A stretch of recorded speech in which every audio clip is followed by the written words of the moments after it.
దినవృత్తాంతములు మొదటి గ్రంథము 18వ అధ్యాయము. ఇది అయిన తరువాత దావీదు ఫిలిష్తీయులను జయించి వారిని లోపరిచి గాతు పట్టణమును దాని గ్రామములను ఫిలిష్తీయుల వశమున నుండకుండా వాటిని పట్టుకొనెను. అతడు మోయాబీయులను జయించగా వారు దావీదునకు కప్పము కట్టు దాసులైరి.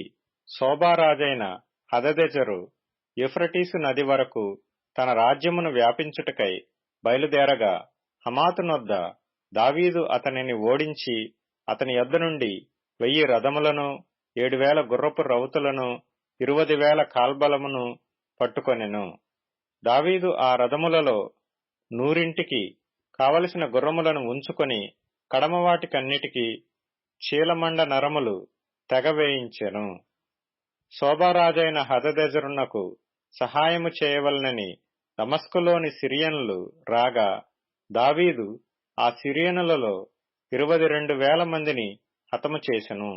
తరువాత దావీదు సిరియా సంబంధమైన దమస్కులో కావలి సైన్యమును ఉంచెను. సిరియనులు దావీదునకు కప్పము కట్టు సేవకులైరి. ఈ ప్రకారము దావీదు పోయిన చోట్ల నెల్ల యెహోవా అతనికి సహాయము చేయుచూ వచ్చెను.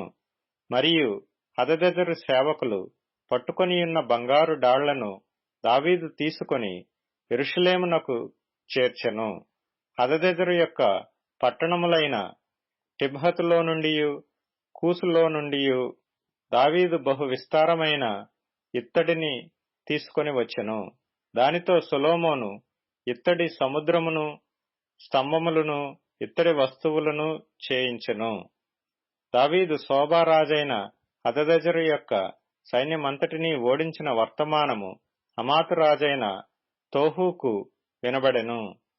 హదదెజరునకును తోహుకును విరోధము కలిగియుండెను గనుక రాజైన దావీదు హదదెజరుతో యుద్ధము చేసి అతని నోడించినందుకై దావీదు యొక్క క్షేమము తెలుసుకొనుటకును అతనితో శుభవచనములు పలుకుటకును బంగారముతోనూ వెండితోనూ ఇత్తడితోనూ చేయబడిన సకల విధములైన పాత్రలనిచ్చి తోహు తన కుమారుడైన హదోరమును అతని యొద్దకు పంపెను. ఈ వస్తువులను కూడా రాజైన దావీదు తాను ఎదోమీయుల యొద్ద నుండియు మోయాబీయుల యొద్ద నుండియు అమ్మోనీయుల యొద్ద నుండియు ఫిలిష్తీయుల యొద్ద నుండియు అమాలేకీయుల యొద్ద నుండియు తీసుకొనిన వెండి బంగారములతో పాటుగా యెహోవాకు ప్రతిష్ఠించెను.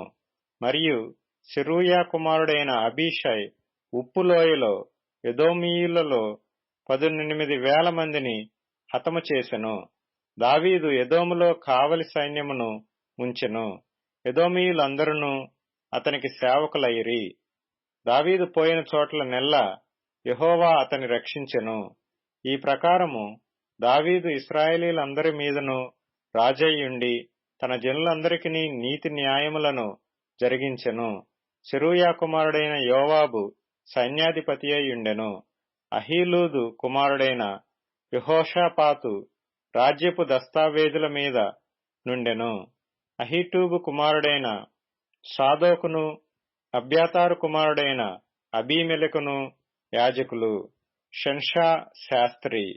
యెహోయాదా కుమారుడైన బెనాయా కెరెతీయులకును పెలేతీయులకును అధిపతి అయ్యుండెను. మరియు దావీదు యొక్క కుమారులు రాజునకు సహాయులై ఉండిరి.